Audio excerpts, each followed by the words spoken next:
Hello everyone. Minute Plus Meditation, Saturday, August the 7th.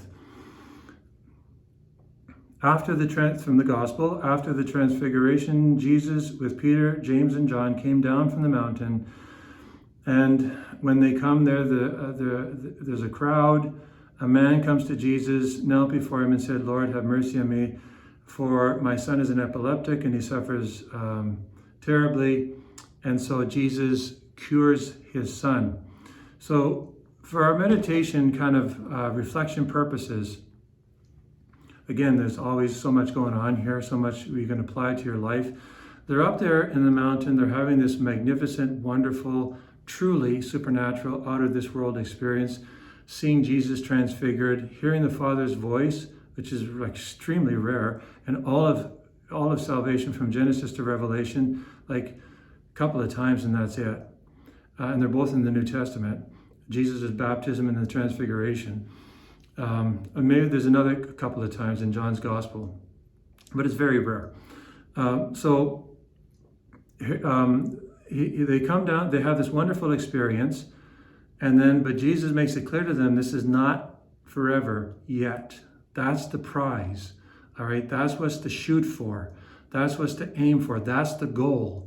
And we need, brothers and sisters, we need to keep that in mind. It's like, we can't forget the short game, but we have to remember the long game. And the long game is the prize of eternal life.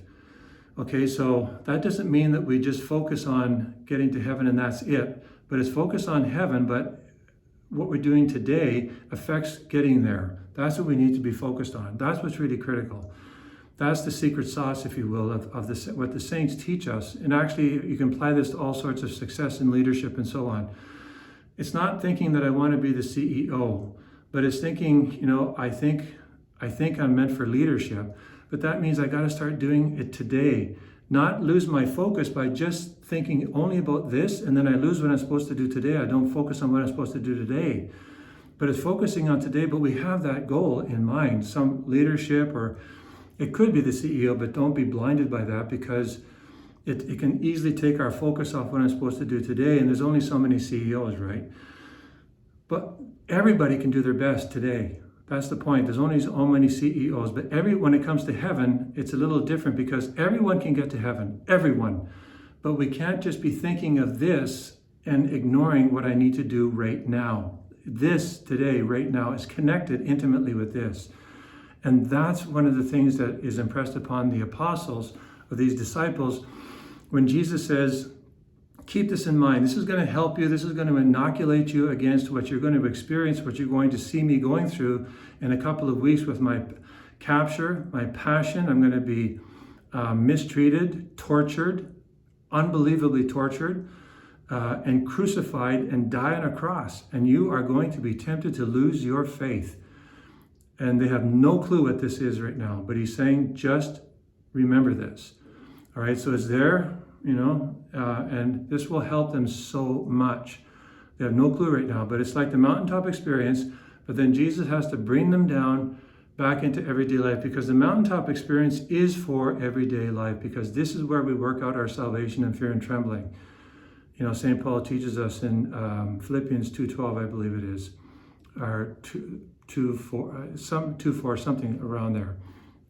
This is where we work out our salvation in trembling. So this is meant to help us here.